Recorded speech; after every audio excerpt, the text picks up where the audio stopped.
to everyone. A very warm welcome to all of you to our endometriosis webinar today. To start the session, I request Malaraj ma'am to provide us welcome address. So, we all know. So good evening, everyone. So I think you can, go ahead. Endometriosis. Welcome to this endometriosis webinar by OGSSI. And so we've been running through all these very interesting topics, which has generally not been discussed in most of the CMEs and the conferences. So that is why we have taken these topics, because we'll be able to pay more attention to these topics when we do it in a webinar manner. So endometriosis, as we all know, is no longer viewed as a gynecological disorder, because it is considered as a chronic inflammatory and also an immune-mediated condition, which is affecting our women. So we have lots of advancement in medical and the surgical specialty, which is revolutionizing the treatment of endometriosis. But not every women will not fit into that, because sometimes we may also have to give her some kind of an alternative to give her some kind of a relief from her symptoms. So this is where the nutrition really enters into our conversation. And so food is just not merely like a source of calories or just a powerful biological signal, but which influences the inflammation. So now quite a lot of light has been thrown on this particular aspect, like how diet is playing a very major role in endometriosis. So to keep in tune with that, we have our eminent nutritionalist, Shaini Surendran, who would be addressing on this very, very important aspect, which would really help us to manage endometriosis as a supplementary therapy along with complementary therapy, along with and lifestyle modifications, along with our medical or surgical management. So we are looking forward to hearing from Dr. Shaini Surendran. And apart from that, we also have Dr. Madhumita Shekharan, who would also be addressing on the nutraceuticals. Of course, we know lots of nutraceuticals are also being now prescribed in the management of endometriosis, which again helps us to clear the inflammation, because as it is endometriosis, the main culprit is the inflammation and fibrosis. So all these are seem to be playing a very good role in managing endometriosis. So we are looking forward for these two wonderful talks, and we have our esteemed chairpersons, Dr. RC Madam, Dr. Usha Madam, and also our young chairpersons, Dr. Dr. Manipriya, and also Dr. Surya. So now I hand over back to Kirtana to take forward the proceedings. Yes, ma'am. Next, before we head on to the session, I request Dr. Sunita Samal ma'am to give us the Oxy prayer. As we all know, Madam is a consultant obstetrician gynecologist at Apollo Women's Hospital, Chennai. She's done several publications. There's so much more to tell about her. Without any further delay, let's start the Oxy prayer. Sunita ma'am, over to you. Yeah, good evening, everyone. So today, before starting such a nice and really tough topic, so before that, we'll just go with the Oxy prayer. So thank you, God. In humility we gather. In gratitude we pray for all the good things you have given us. Shower us with your blessings to pass on the healing touch, to celebrate the arrival of each new life and a mom reborn. The courage to deal with it all when things are not perfect, and to remember that we are but the messengers. We keep our women safe and free from sorrow. We bow before your kindness and the magnanimity of your endless love. So thank you so much. So now we'll go ahead with, I think Kirtana will take over, and this rare topic you will touch, and so that I think it will be helpful for everybody, because the diet and this nutraceuticals, though it is not covered in most of the CMEs. So I think today you will get to know something new, and it will be helpful in our clinical practice also. Yes, thank you, ma'am. Thank you, Sunita, ma'am. And as we do in every webinar, we introduce our theme, endometriosis, a very 1-minute video.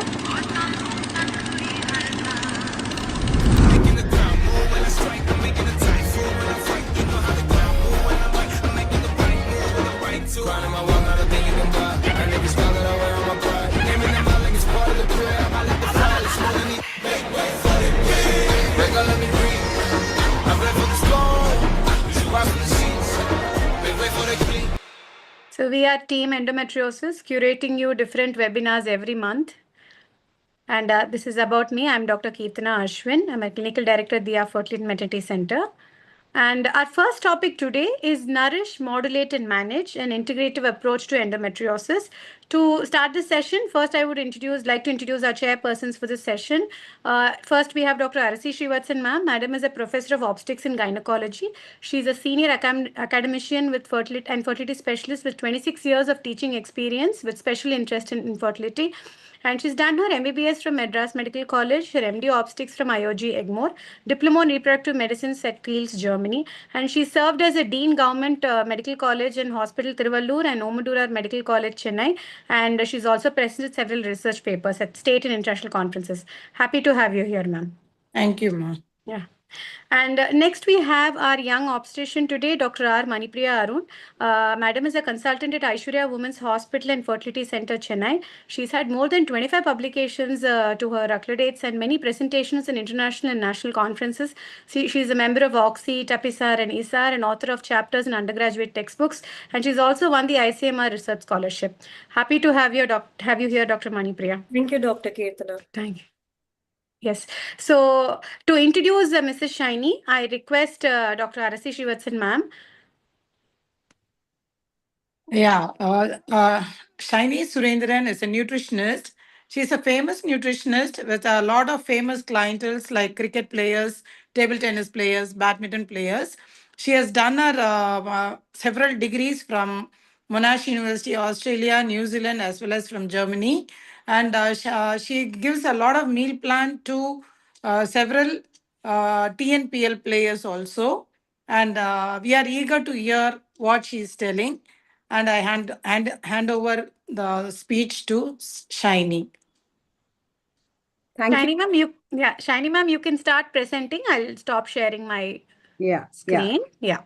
Thank you so much for the kind introduction. And I would like to share the slides. Kindly let me know if you're able to see it. Just a minute. Yeah. Dr. Keertana, yes, it's visible, ma'am. You can start. Yeah. Okay. Thank you so much. At the outset, I would like to thank OGSSI, Dr. Malaraj, and the entire team who are working day and night towards endometriosis. This topic is very special to me because I've had endometriosis and I really went through a lot of treatments, 4 IUI, 2 IVFs. I don't have kids. I went through a lot of psychological challenges too. And every time someone comes up with this condition, I really stretch myself to do the best I can for my clients. And very happy that I was invited for the endometriosis conference. And I'm just sharing the same deck of slides to all of you. Honored to be here. Plenty of gratitude. Thanks for this opportunity. And I would like to proceed with the session. So we all know how important it is to give importance to endometriosis. This is a global burden and it has increased in numbers over the decade. And we also see that there are huge number of other symptoms also that come along with it. And the incidence that we get to see is between 20 to 24 years. And you also see different across age groups as early as below 30, right? And it is very important to look at every possible angle and also to have a multidisciplinary approach. And I think that's the beauty of even the conference that was organized recently in Chennai. And I just saw this entire bunch of surgeries happening on one side and each one giving an input. And I think that MDT approach is the most important and which is going to be truly helpful. We all understand how anti-inflammatory diet has been shown to show some positive effects on handling endometriosis. So there are some various factors that we really have to consider. So as long as you're alive, we will generate a lot of free radicals, and oxidative stress is something that we really have to take care of, and reactive oxygen species. So if you have to look at it, definitely a lot of antioxidants, especially vitamin A, C, E. E, glutathione, selenium, these are things that will help quite a lot. So having an anti-inflammatory diet makes a big difference. So what exactly is the anti-inflammatory diet? If you look at it in simple words, you can just call it, say, simple eating, simple clean eating, which does not have a lot of ultra-processed foods, and also removing any kind of sugars, especially white sugar, and a food which has more complex carbohydrates, but then it'll be great to avoid refined carbohydrates, and also trans fats, which can actually increase inflammation. So the best would be to use a lot of PUFA rich foods as well as omega-3 fatty acid rich food. So these are things, and also red meat is best avoided, but we can definitely focus on white meat and a lot of seafood. And for those who have any kind of allergies or intolerances, it'll be a good idea to consider a lot of plant sources. Okay, so we'll see this as we proceed. So basic thing is to make sure that we provide all the support through antioxidants and provide an anti-inflammatory diet. Now, in the world that we live, and these days when you look at social media, if you look at the makeup videos, there are some 10 to 15 products that slathered on the influencer's face. And then you tend to think, or rather believe, that you need that many layers of products, and skin is the largest organ and it absorbs quite a lot of chemicals, right? And has anyone thought about how it's going to affect the hormones? So that is one aspect. Besides that, there are a lot of pollutants, and of course there are also pharmaceuticals, or rather nutraceuticals, which are available online over the counter. And because people are influenced by social media and the kind of marketing that's happened, very subtle marketing, where there are products which are just quietly sneaked in. They might say 10 products, but then there could be brand promotions happening for one or two products, but that will be very, very subtle. But then that's what they talk about. And over a period of time, if you even set your phone aside and then keep talking about this with a friend, the phone is going to show you a lot of information in the next 24 hours about what you spoke. So that's the kind of life we're all leading, and what shows on your news feed or else your reel, that is very different from what your friends are seeing. So I think we all need to be aware of the kind of marketing that's going on around us. Food packaging is another thing. Even the water that we have, the bubble tops that we get, everything is plastic, and we know the amount of plastics, the microplastics that's leaching in, be it any of your even green tea pouches, or you see plastics everywhere. Even the milk that we get at home comes in plastic pouches. If you look at 10, or I would say rather 40 or 50 years back, we used to get milk in glass bottles, and that somewhere changed into plastic pouches. I'm sure you would agree that, right? Agree to it.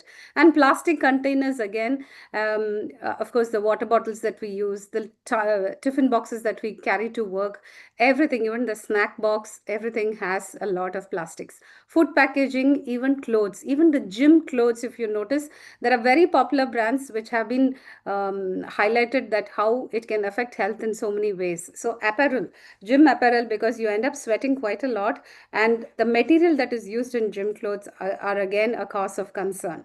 And of course, there are plenty of pesticides, and also environmental exposure. So we just see that there are too many parabens and phthalates and bisphenols and a whole bunch of dioxins and PCBs in our environment. And this again is one of the contributors to a lot of inflammation that goes on in the body.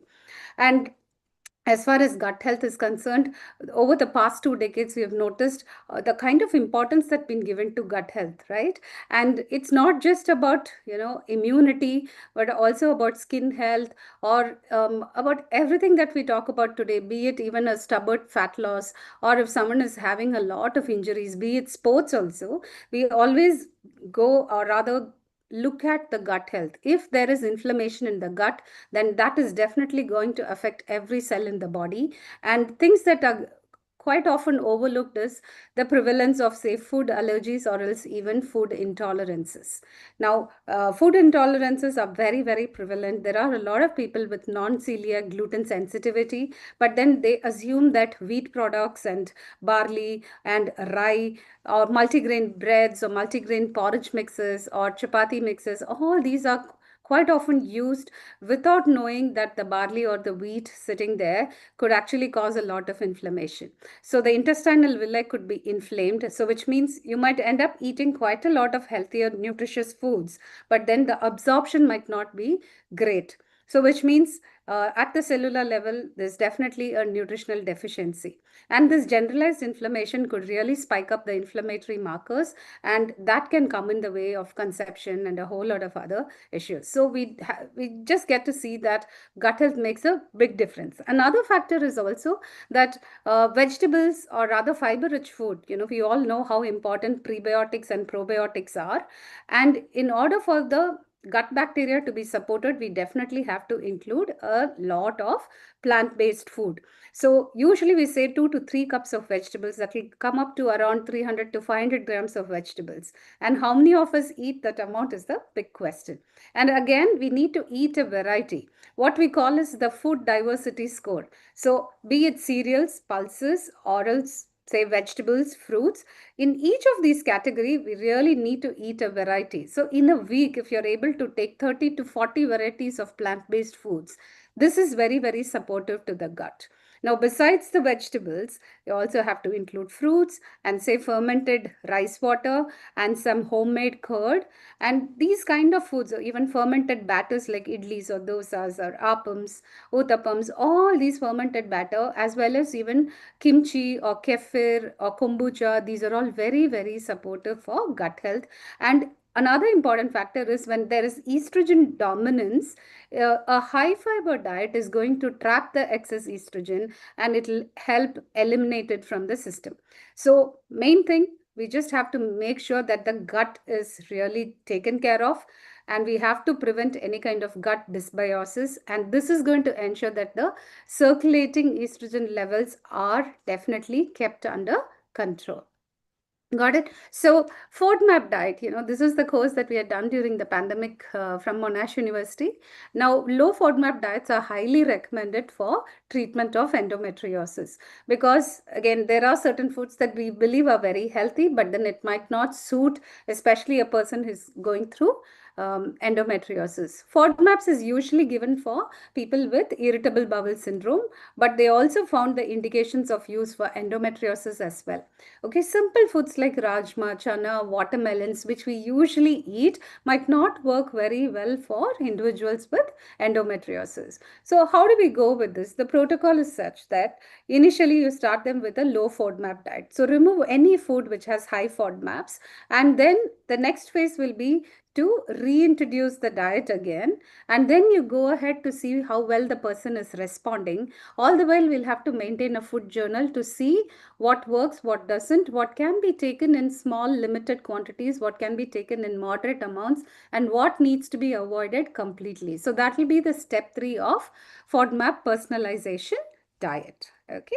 And so these are the FODMAP groups. If you look at the high FODMAPs, if you look at cereal category, you notice that biscuits, anything with like wheat bread, breadcrumbs, which are used for cutlets, and also these cereal bars or pastries, the cakes, the pasta, wheat flour, wheat rolls, because it is generally assumed that when you take wheat, it is going to be great for regularizing, or rather stabilizing blood sugar levels. But if you notice that in this case, if this individual has, say, endometriosis, we definitely want to make sure that any of these wheat, rye, barley, and even multigrain products are avoided. But you can definitely give something which is low FODMAPs. There could be clusters, or let's say ethnic groups, which have grown up eating wheat, and for them we can probably consider even emmer wheat.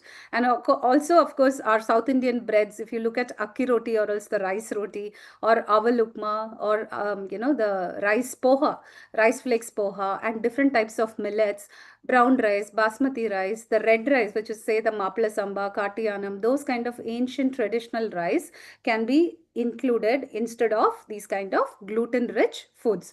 And another thing is also the pseudo grain. That is where your quinoa comes into play. Quinoa, or else tapioca flour, or even corn or jowar can be used. Now, if you look at the legumes, rajma, that is the kidney beans, the dried peas, broad beans, black-eyed beans, which is the karamani that we call. All of this need to be kept under control. And what you can give is definitely the split yellow dals, that is your moong dal, chana dal, tur dal, which is much more easier to digest. And also sprouted bean, green beans and small sized beans are much easier rather than these large ones. So even double beans and butter beans are best avoided in the initial phase. Now moving on to vegetables, garlic, onion, cauliflower, broccoli, Brussels sprouts, cabbages, these are all cruciferous vegetables. And we always say that, these are so very healthy. But in this condition, we would definitely want to eliminate in the initial phase. But what you can definitely give is the green part of the spring onions, a lot of capsicums, and then of course the bamboo shoots or else brinjal, yam, tomato, radish and all of that. So radish and all can be made into a nice raita, or else it can be a tovel or else a chutney. And then of course cucumbers also can be added to salads. So carrots, there are some which you can be eaten raw, but of course the others where you'll have to definitely cook. Now, if you look at fruits, notice that apples are in the list of high FODMAPs. So apples, apricots, peaches, pear, plum, cherries, dates, figs, mango, watermelons especially, because a lot of us, when we want to lose weight, we would always say, let me eat a large bowl of watermelon and that's going to help me lose weight, right? But in terms of someone with endometriosis, this is restricted initially, but what we would focus on would be bananas, grapes, papaya, kiwi, strawberries, and of course lemon and oranges, passion fruit or pineapple, and these again are going to be very supportive. So likewise, if you notice, processed meat and sausages, milk and milk products, gluten as well as lactose intolerance are very highly prevalent, and it will be a great idea to remove that at least for the initial few weeks, definitely 4 weeks initially, because that will help reduce the inflammation. And then when we reintroduce it, we'll see very clear signs and symptoms. There could be a lot of flatulence or else jerk or perhaps even bloating.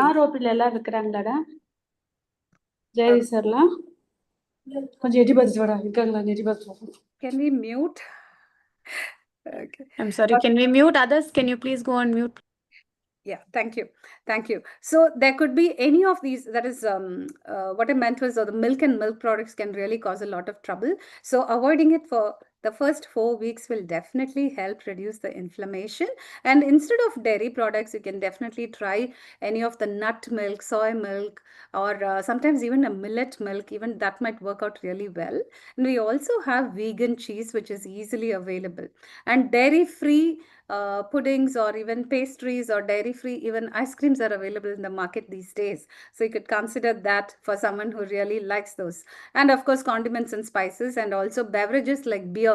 Beer especially because it is from malted barley. And if you see any proprietary drinks, like say Horlicks, Boost, Milo, Bonvita, you will notice that it'll be written in the ingredients as malted beverages. So it definitely has sprouted barley, sprouted wheat added to it, and that is actually high in gluten. So it might be a good idea to switch to herbal teas or kashayams, or something like, very light, which doesn't have any milk products. So black coffee, black tea, green tea, white tea, coconut water, or herbal concoctions, hibiscus tea, blue pea flower.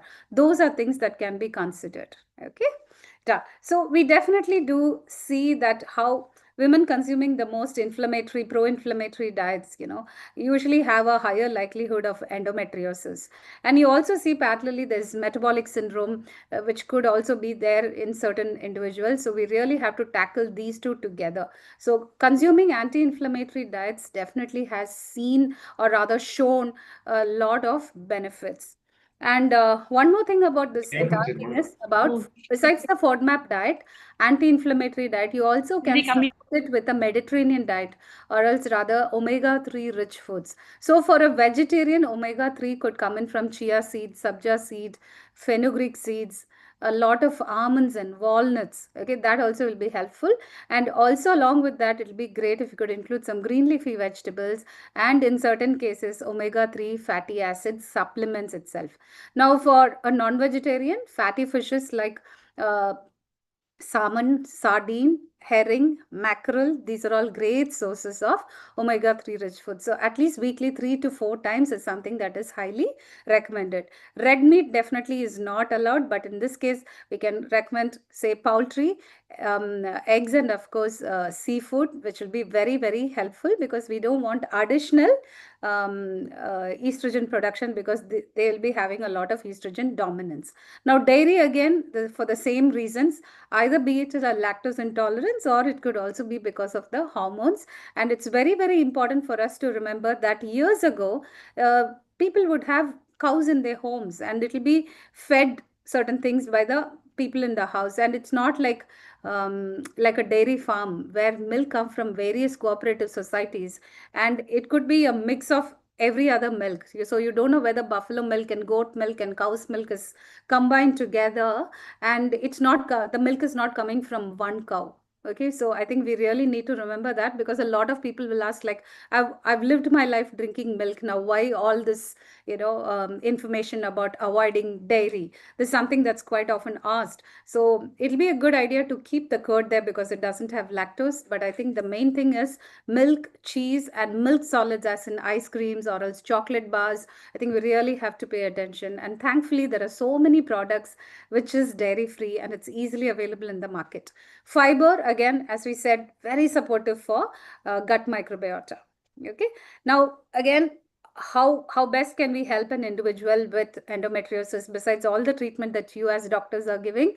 It will be great to include a lot of fruits, vegetables, fiber, omega-3 fatty acids, as well as antioxidants. So selenium also makes a big difference, and glutathione also. So kindly keep that in mind. And Mediterranean diet, like, see, sometimes it might not be practical to include olives as in, as available by, or rather, which is easily available in the Mediterranean belt. But what we can do is incorporate a lot of local berries, what is available here, like your naval param or a kala jamun, or say manatakali, and then eating amla or gooseberry, the traditional gooseberry is also really helpful.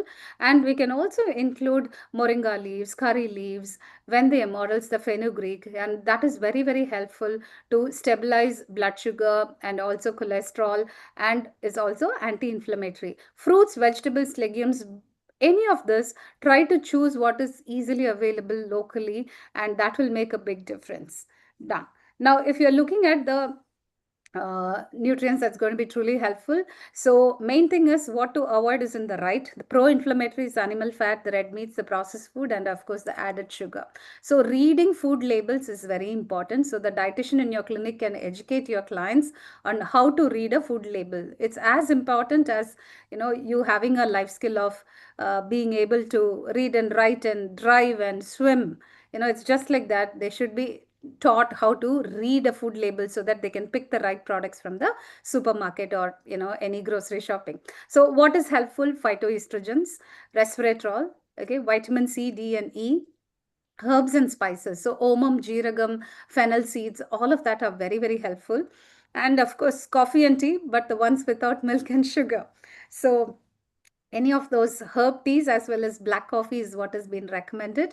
Essential fatty acids, so that's where the omega-3 comes in, and plenty of polyphenols that will come from all the green teas as well as fruits and vegetables. So these are the dietary elements, and just summed it up in one tabular column. So vitamin C and E and where it's available and how it is going to be truly helpful. So basically it is to reduce the oxidative stress and also reduce the symptoms, or of inflammation basically. So that will be really helpful.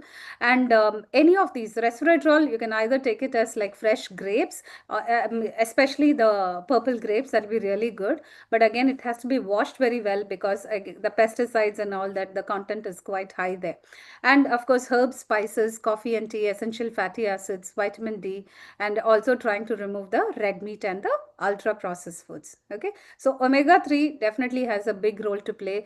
The days that, there could be certain religious reasons because of which on certain days of the week, some of us do not eat fish. Okay, so in that case, it will be great to depend on plant-based sources, or at least try to get omega-3 supplement where the EPA and DHA adds up to 1000 mg. That will be a good strength to look at. So the quality of omega-3 is very, very important. And in this study that we do see that, for a duration of 12 weeks and around close to 289 participants, we just see there was a lot of reduction in pain levels and also significant decrease in the inflammatory markers and a great improvement in the quality of life. And of course, better improvement in the mental quality of life. So physical and mental health, you do see remarkable changes or rather improvements when there is omega-3 fatty acid intake. And of course, it also reduces the inflammatory cytokines. Okay, so dietary fiber has a big role to play. How much? The biggest takeaway will be to make sure that we do recommend 3 cups of vegetables and at least 2 different fruits. So every day, if it's a different fruit, that will be fantastic. Trying to bring in as many colors as possible, because this is going to support the gut health to a great extent. And this will also remove a lot of heavy metals. It will help reduce the estrogen dominance in a individual. So these are the things to avoid. Primarily, this is the biggest takeaway. And we need to educate all our clients to stay away from this, because it's become very fashionable to drink coffee at any time, even late night. So, and also taking alcohol, this has become a social conditioning, and a lot of people drink socially. In fact, it's become so common. And I think we really need to ask people, how much do you drink per sitting, and what are the snacks that you eat with it? Do you also end up having dinner after drinking alcohol, or at what time do you get back home over a weekend? And I think it's very, very important to look into each and every aspect. So the modifiable risk factors, nutrition is one, and it also helps support pain management. Personally, what I've done when I had severe dysmenorrhea was to reduce salt. So the papad, pickle, vadam, vattal, all that I reduced, even the sauces and ketchups, and this helped a great deal in my 20s and 30s. And also making sure that increased potassium. So a lot of fruits and vegetables, raw salad, sprouts, and increasing lemon juice. I used to have even tomato juice and coconut water. So that way the potassium also goes up. And 15 days prior to the menstrual cycle, I would load myself with vitamin B6 and then also calcium citrate malate and also omega-3 fatty acids. That actually reduced dysmenorrhea to a great extent. That made a world of difference. And improving gut health, yes, if you were to consider the dairy-free, gluten-free diet, and in certain cases, even peanuts to be avoided, and having a lot of plant food. So I would look at around 60-40 or 75-25. So 75% of plant food and 25% of meat or else the non-vegetarian food will be great. And reduce any kind of food that's known to trigger any pain or inflammation, and making sure that they're also into other factors, because the gadget usage is really high, and that can get them into a loop of psychological issues and all of that. So it'll be a good idea for them to spend time in nature. And the entire idea is to make sure that the sympathetic and parasympathetic system is like balanced. So staying away from gadgets, spending time in nature, walking by the beach, or else spending time in a park, or playing with a pet, so that they're away from gadgets for some time. If we could allot a time to say no television, no laptops or any gadgets, and making sure that they have at least few hours set aside like this will really make a big difference. Thank you so much for this time allotted to me. And if you have any questions, I'll be happy to take it later. Hello, Dr. Shiny. I just have a question. Yes, ma'am. You didn't mention anything about oils. Okay. What type of oil can be used for anti-inflammatory purpose? Is there any specific benefit with olive oil? Yes, ma'am. Olive oil is definitely helpful, but again, virgin olive oil is best used as a dip, for any of the dips, guacamole, or else, if you're making hummus, for that it will be really good, ma'am. But otherwise, cooking oils, if you see the ones that are available in the market, the very good quality oil will be 1,000 rupees and above. So what you get below that could be a substandard quality.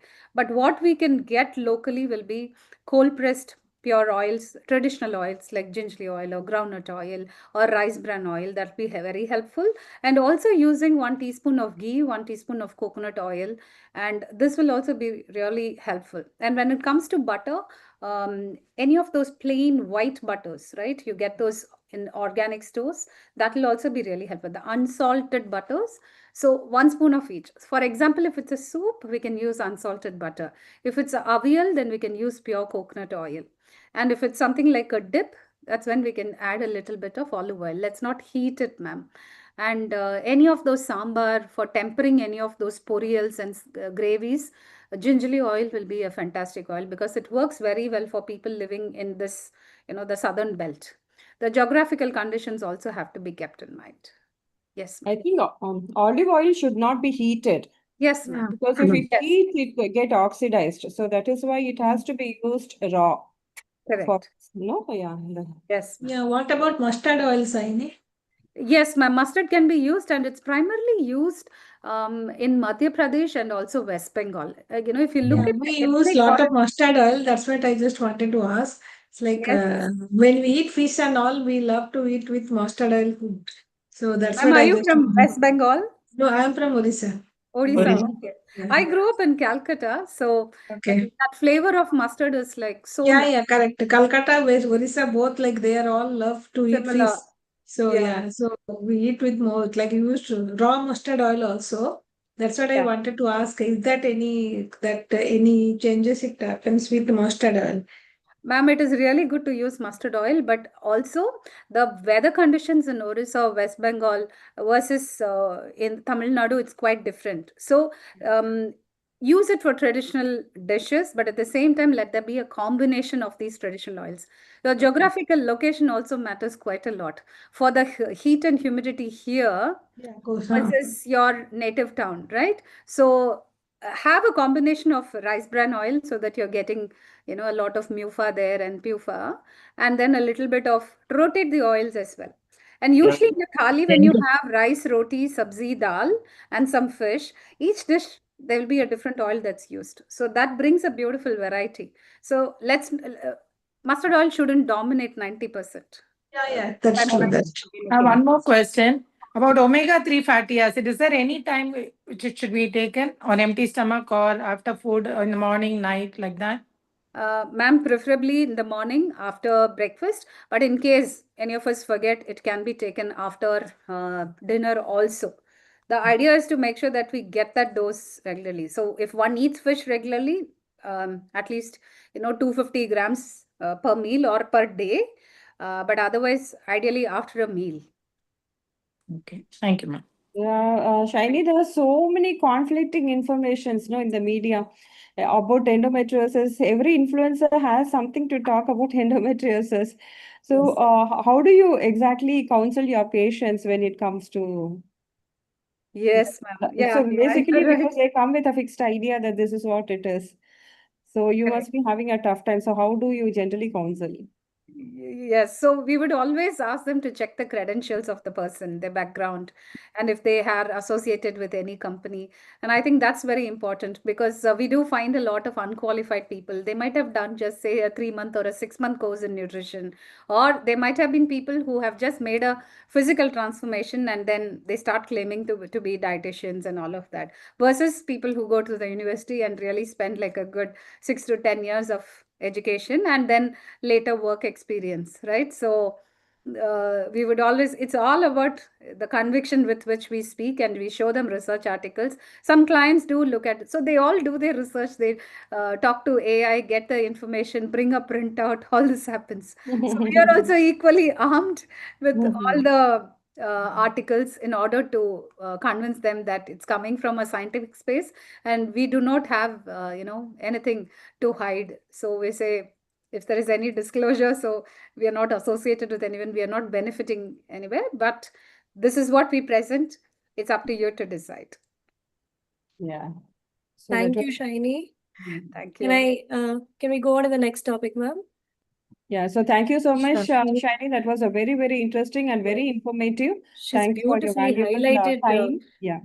very simple, sustainable dietary choices can, complement the medical treatment for endometriosis and improve the patient quality.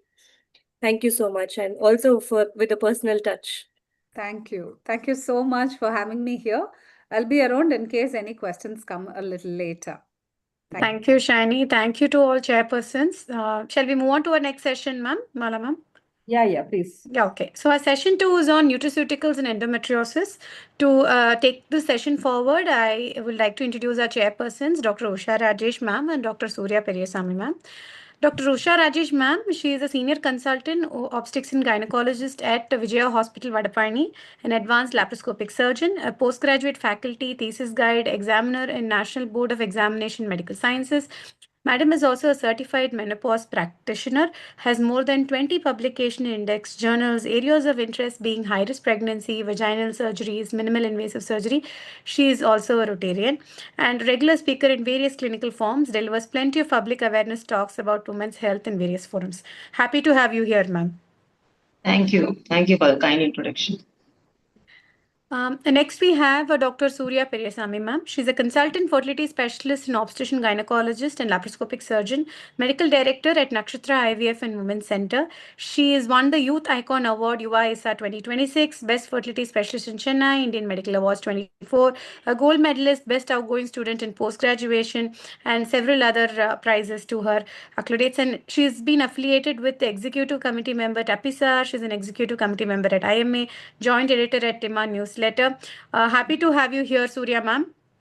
Thank you, Kirtana. Thank you so much. Yeah. I will now request Usha ma'am to introduce our speaker. Just a minute.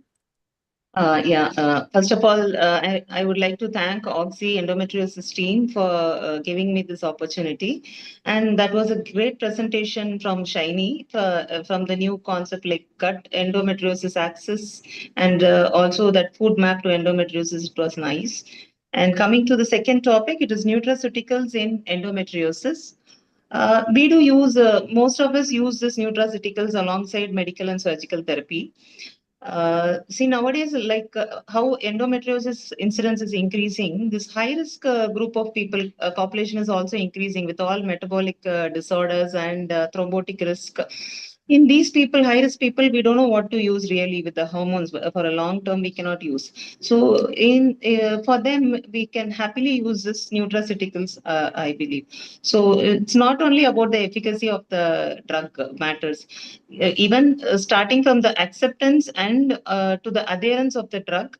So this nutraceuticals will play a very good role in those aspects. So now we Yes, would like ma'am. to listen about nutraceuticals in endometriosis from Dr. Madhumita Shekaran. She is a graduate from graduate MBBS as well as MD OB-GYN from VMCH from Puducherry. And she has done her MCH reproductive medicine and surgery from SRMC. She has presented papers and posters at various national conferences. And she's a fertility super specialist at Birthright Fertility by Rainbow Hospital, Anna Nagar. I would like to invite Madhumita for the session. Ma'am, I'm stopping to present. Madhu ma'am, you can share your screen. Okay, thank you, Usha ma'am, for the kind introduction, and very happy to be a part and for the opportunity given by OGSSI Endometriosis team. Special thanks to Dr. Mala ma'am. I'm going to share my screen shortly.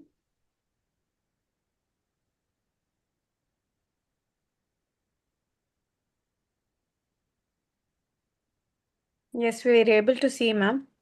The new slides. Are you able to see this? Yes, ma'am. Okay. So in this next 20 minutes as a time slot, we'll try to build an working understanding about the nutraceuticals that we can take in the place of endometriosis. Always the key evidence for specific components and translates all now via this talk, we will know whether practically how we can use in your daily clinical practice. So already Shiny ma'am has given an elaborate and very nice session on the dietary pattern. Yes, I always tell everybody that diet plays a major role than the drugs. But in endometriosis, since we are all practicing, we have come across a lot of patients with severe pain and everything. And many times even the medical management may not be supportive. So in that terms, we should be thinking about the nutraceutical point as well. So in this presentation, we'll cover a little bit about the endometriosis and more emphasizing on the oxidative stress and inflammatory reactions since the biological hook for everything that follows. And also nutraceuticals, why the term is and what it defines. And because the term nutraceutical has been loosely being used both in media as well as clinical conversations, that also we have to understand. And evidence, what does it say? And how can we use in a clinical practice and dosage and everything. So endometriosis, yes, we see among yeah. Endometriosis, we see 7 to 1, sorry. Endometriosis, roughly 1 in 10 women is being affected worldwide. And it takes nearly 7 to 10 years to average diagnosis from the symptom onset also. So 30 to 50% of the women who's affected can experience infertility as well. So the core pathology we all know, it is a hormone dependency, and it can have an ectopic endometrial-like tissues that respond abnormally to the hormone cycle, and it can cause chronic pelvic inflammation as an elevated peritoneal cytokines and oxidative stress, that is excessive ROS production in the peritoneal fluid that damages tissue, and it can also alter the immune surveillance. As I was saying, that altered immunity and also the ectopic lesions that can increase oxidative stress. Yes, it is known to induce the oxidative stress, and there can be an oxidative damage, tissue injury, and the persistent inflammation throughout our body. So therefore, the oxidative stress could be responsible for local destruction and creating additional sites for the ectopic or endometrial cells and promoting the invasion. So there is also dysregulation of the estrogen and the progesterone receptor expression in the ectopic endometrium, leading to progesterone resistance and curtailing the capacity of progestins to control the endometriosis progression as well. Pharmacological safety profile, as been said by Dr. Usha ma'am, we can give pharmacological therapy, still it is considered personal, but we cannot be continuously giving because it's also shown to have some toxicity or there is a risk of hepatic dysfunction with chronic use as well. So the gaps which the patient feel is, yeah, they have been on hormonal therapy for longer time. So now they want something because hormone suppression, they know, or many patients cannot stay on it due to the side effects or contraindication. But surgery can be effective, but recurrence is real. So at this rate, the meaningful subset of patients can still develop or stay with the chronic pain, and patient experience might low quality of life can be poor because of this. So they might be thinking about alternate options, whether any diet or supplement that can help them in some way at least to improve the quality of life.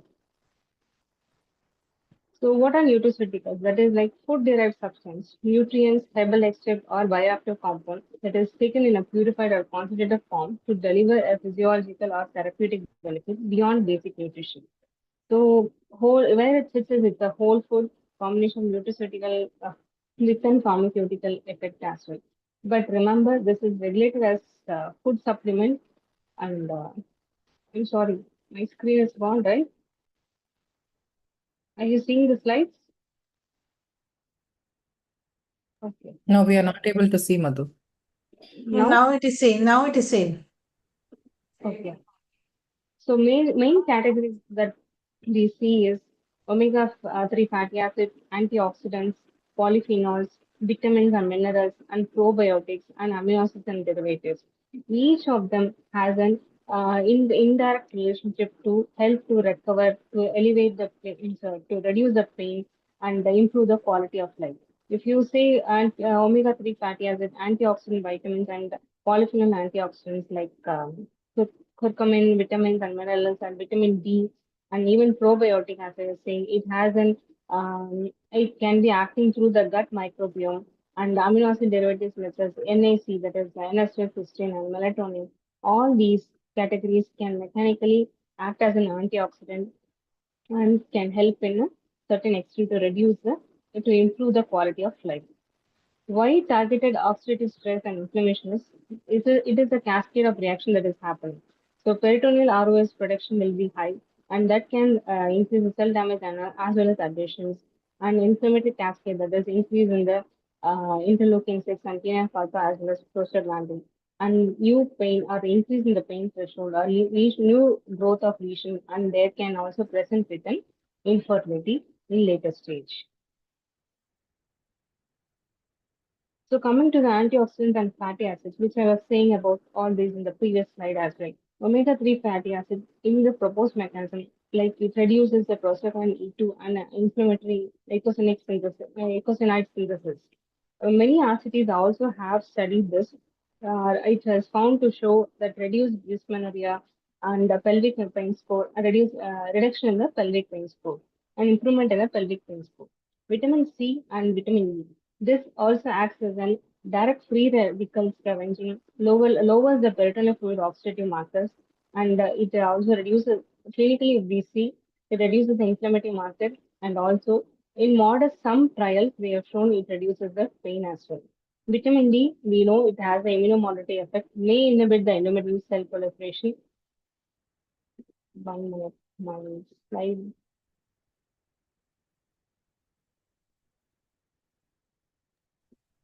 Madhu, again slide went up. Yeah, Madhu, Yes. we're not able to see your slide. Yeah, okay. Yeah, yes, now, yes, continue. I don't want this. So I'm so sorry. Okay, now slide is visible, right? Yeah. Okay. So vitamin D also has an immunomodulatory effect and may inhibit the endometrial cell proliferation. So, but lower levels correlate with severity. Supplement is linked to less pain. Supplementation also helps, but many studies doesn't support that vitamin D actually helps to reduce the pain score. Coming to the curcumin, that has an inhibits estrogen-derived bleaching and proliferation in the preclinical models. But in clinical data, it is a very limited human trial, biology as a barrier. And N-acetylcysteine, this has also been very talked about, and many pharma companies have been saying this is more effective when it's combined with melatonin or other antioxidants. But the RCTs, they say it is helpful, but it doesn't have an long-term studies or saying regarding the new endometrial lesion, whether there is reduction in the size or whether there is any need for surgery in later stage. Coming to the melatonin, yes, it has antioxidant as well as analgesic property. It can help you to regulate the sleep pattern, and it can reduce the pain pathway. But RCTs, they said 40% reduction in the daily pain scores over 8 weeks. But again, this is also a nutraceutical. We have to assess the patient individualized and reduce the side effects as well. The next one is probiotics. As I was saying, probiotics acts via or helps via the gut immune axis. Yes, it has an indirect link and it can reduce the systemic inflammatory tone. But the data linked to the gut abnormal, dysbiosis to endometriosis trials are still in the early stage. So it's not fully having any clinical evidence. But yes, as we know the mechanism, we can still continue to supplement this. Quercetin, it is a plant-based protein. It has an anti-angiogenic effect, may limit the lesion vascularity, but there is no human trials that has been proven for a long-standing data. And coming to the magnesium as well as vitamins, it also helps to reduce or alter the prostaglandin secretion and improve the pain threshold. But RCTs or long-standing use of dysmenorrhea supportive is a low-risk regimen. So two pathways, one common thread. So nearly every nutraceutical discussed converge on one of the two mechanisms. Either it is an antioxidant pathway or it is an anti-inflammatory pathway. Antioxidants neutralize the ROS, reduce the oxidative tissue damage, and limit the ectopic cell survival. But when it is anti-inflammatory, it can downregulate the cytokine signaling, lowering the prostaglandin as well as reduce the lesion activity, reduce the pain as well as lesion activity. So bringing this into the daily practice, position as an adjunct, not a replacement, because it is a nutraceutical support. They do not substitute for the hormone therapy or indication when there is indication for surgery. Screen for interactions because even high dose of antioxidants may reduce the efficacy of some combination medicines that if the patient is on. So NAC and omega-3 fatty acid have mild antioxidant effect, can flag pre-surgery and favors quality assured products because there are multiple brands that are bringing up with combination, even ginger tablets, even curcumin tablets, or combination with NAC and melatonin. There are multiple brands, but the purity of it still it's a question mark because each of them is bringing up with different pricing and all that, and it's still not very clear. So individualize the symptom by profile, If a patient is a plain predominant, omega-3 fatty acid magnesium melatonin may help. If it's endometrioma, consider NAC, and fertility focused, consider antioxidant forward. Avoid melatonin near the conception attempts, but yes, we generally give. Set realistic expectations. Frame benefit as a modest and adjunctive. Effects typically seen over 8 to 12 weeks plus, not in days. So if they start, they might not be feeling that it is helping them. But yes, it's not, as I was telling, it is not the first line treatment. Reassess and document, track the pain score, and follow them as it goes. So simple integration pathway, that is confirm the diagnosis, assess the candidacy, discuss the patient goal, what they want, whether it's just pain control they want, whether they want related to fertility goals, or they are pushing the surgery to avoid for some reasons. Screen for the contraindication or whether there is any combination medicine that they are already on. Select the adjuncts or mass nutraceuticals according to the symptom profile and reassess them. Don't just give the medicine and ask them this will go away and all that. We have to keep still following them. But the limitations and the research gaps, that is the main issue that we are facing in this, because we are not able to confidently use it in the daily practice as it has been promoted in the market, because very small trials, many studies are underpowered, single center or very short duration.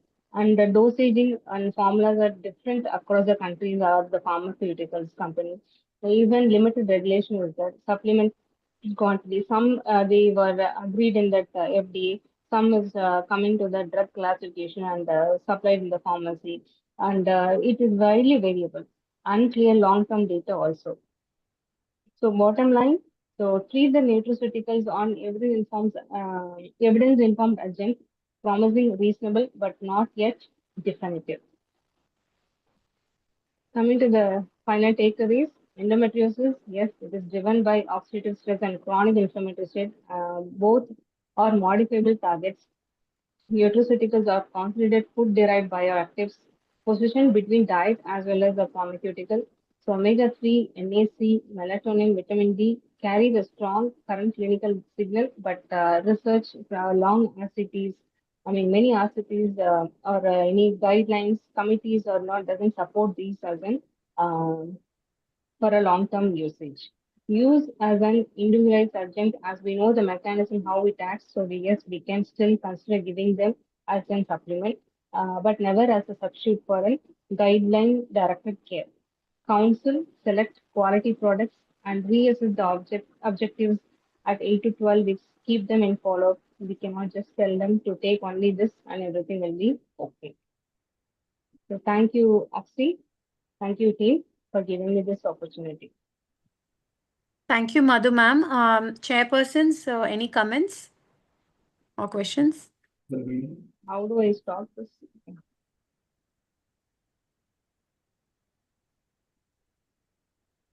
Can I stop sharing the slide? Click stop sharing, ma'am. Yeah. Okay. It's nice presentation, Madhumita. Thank you, madam. With the nutraceutical and endometriosis, we thought it's a blanket thing.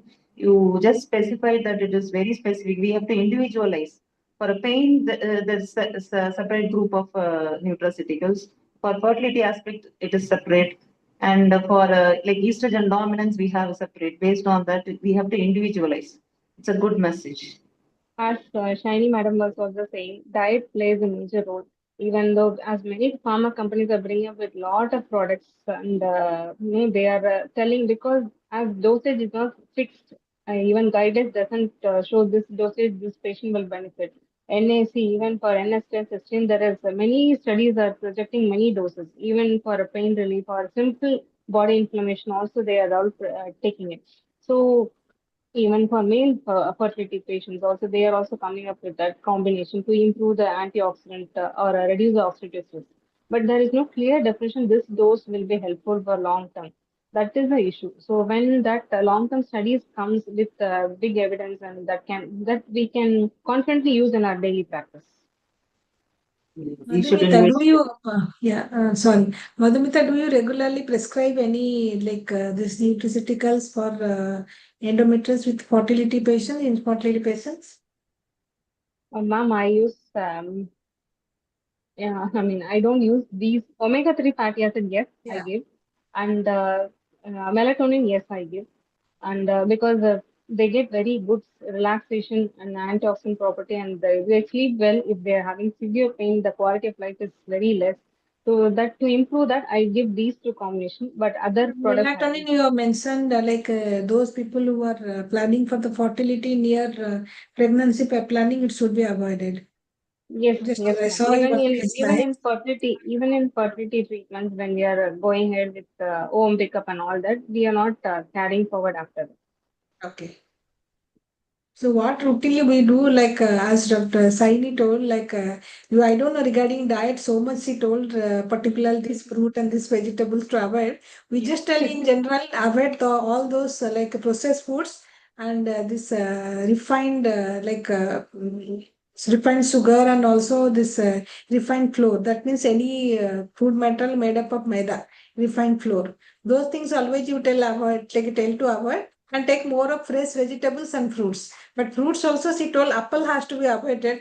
That I didn't know. So Yes, many new things I knew from Saini, because we just tell you take green leaf vegetables, more of vegetables and fruits so that it contains much more antioxidants. I have a question for Shiny Man. So regarding this, our diet and our South Indian diet also, I say, um, from what age the kid or the adolescent are you saying that they should change the diet pattern so that they don't come into or they develop endometriosis later stage? From what age their parents should be aware or something? Because you're talking about a lot of food that this should be given, this should be in high concentration, all that. That's what. Okay. Dr. Madhumita, thanks for the question, but your presentation was excellent. I really enjoyed, sitting through the presentation. Thank you so much for that. And Doctor, we all know how maternal nutrition, the status of the mother's food intake, nutrition intake, it all starts from there. Otherwise, it's like a chicken and egg story, what came first. So I think it all starts with what the mother ate and also the environment. See, we all have children at home, our nieces, nephews. I keep looking at these kids at the home where um, we give all the advice, but then they choose whether to eat or not. And there are times that it can be very challenging. It's easier handling our clients, but not the children at home.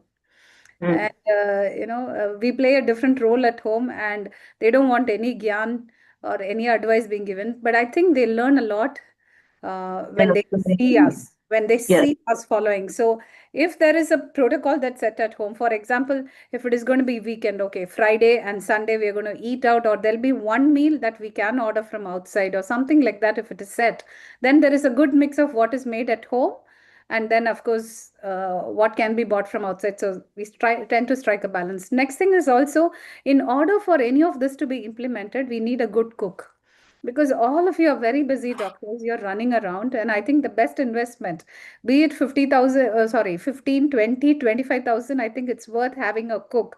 Because if you look at all the Swiggy bills, there are clients who've come back and said, oh, ever since I started the diet, I hired a cook for 10,000, and then I later looked at the bill, I saved like 30,000, 50,000, because each one was purchasing from outside. But I think it's the GPay, no? We don't even realize how much we are spending. So how do we implement this? The adults have to eat right, and there should be one meal eaten with the family. Otherwise, each one is eating at a different time, or at least make it a norm to eat together on a weekend at least. I think slowly these little things, if we start breaking it down, it all starts from here. And we just have to keep influencing, because sometimes if we say they don't listen, we have to show it to them or make it available. Thank you, madam. Very nice. If the time permits, can I ask one question to Dr. Shiny? Yes, Surya ma'am, you can. Yeah. Hi, Dr. Shiny. It was a very, very informative presentation. Whether any type of dieting like keto diet, intermittent fasting, and GM, a lot of diet plans are there. Is there any impact of it on the development of endometriosis? Very good question. I haven't done any research on it, but each one has its own benefits in certain circumstances. It's the context that matters. For example, anyone with PMOS or if they have, say, grade 1 or grade 2 fatty liver disease, along with other gynecological issues, in order to address the metabolic health, it'll be a good idea to give a modified Paleolithic diet. And sometimes, before even recommending them for GLP, it might be a good idea to try all possible diets before sending or rather prescribing the patient, the individual, to try GLP. So that's when even ketogenic diets are there. There are different diets where we give intermittent fasting, low carb intermittent, 1 meal a day. Sometimes we use 2 or 3 meal replacements just once a week, so that, that will break the plateau, because the degree of insulin resistance varies a lot. But I don't know the connection to endometriosis. I haven't seen that, or rather, the more we read, it's all about anti-inflammatory and how best to provide a lot of antioxidants. That's where it all goes. When estrogen dominance always comes up, and then the undercurrent, of course, is metabolic health. So that's the connection I see, but I don't know whether this directly leads to that. You'll have to enlighten me, or maybe all of us have to do some research together so that we can generate some data, and that will be great learning for all of us. Thank you. Thank you so much. Thank you, Dr. Surya. Thank you, ma'am. Thank you all. Mala ma'am, are you there? Yeah. So that is truly very, very enlightening. Very nice session we had on diet and nutraceuticals. Both were complementary, like not just only diet, we also need nutraceuticals also as a supplement along with our regular day-to-day diet. And of course, now we all know how to eat healthy. As mentioned by Shiny, now our gut is the most important organ. So long, I think we were not giving too much importance to our gut, but now gut is a second brain. So what we eat really determines like what we are. So I think in endometriosis, that is a most important factor, because of course, everything is related to inflammations. All the even pharmaceutical agents, whatever we are giving for the progesterone resistance, estrogen dominance, whatever it is, but ultimately everything boils down to inflammation and fibrosis. So I think the simplest way by which you can at least, though not prevent endometriosis, to stop the severity of endometriosis, we need to make sure that we have to take all these diets, which is very, very important, along with the nutraceutical agents as well. So I think this must have been a very informative and useful session for everyone. Thank you so much, Dr. Shiny and Dr. Madhumita, for your presentations and also your valuable thoughts on these. And I think we will get back to you later also on this on these aspects, on something else.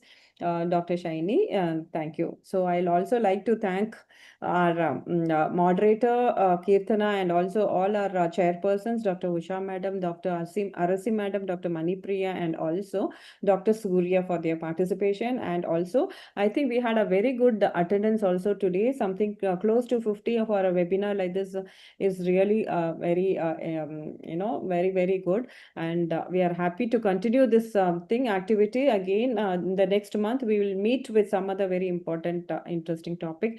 And most important, I would like to also thank Shield Pharma, especially Sahiti, for her participation and making sure the program runs seamless without any hitches also. So thank you, everyone. And thank you, my co-chairperson, Dr. Sunita. You would like to say something? Yeah. Yeah, because nowadays you are seeing more of this endometriosis and the adolescents. I think that is basically related to it, obviously related to some genetic also, and lifestyle. Lifestyle, as you told regarding the diet, because most of I see in my OPD when this adolescent patient comes with a severe dysmenorrhea, if you ask them, most of them eats only junk food and fast food. Nobody nowadays wants to eat the normal diet what the mom cooks at home. They don't want to eat. Every time, and mother and daughter both will be fighting. She will be telling she's all the time she's ordering food from outside. I think for this, like Madhumita asked, from when you should start give the advice regarding the diet, it should start from the childhood. Because even we also order food, our kids also they eat all this food from outside. So I think it should start from the childhood so that you can prevent the endometriosis related to the diet in the adolescent period particularly. Yeah. Thank you. Thank you all. Yeah, okay. So thank you, everyone. So I think we come to the end of the session today, and see you all again next month in the same endometriosis webinar on the second Tuesday between 8 to 9. Thank you. See you all. Thank Bye. you. Good Thank night you, all. ma'am. Thank you. Good night. Good night. Ma'am. Thank you.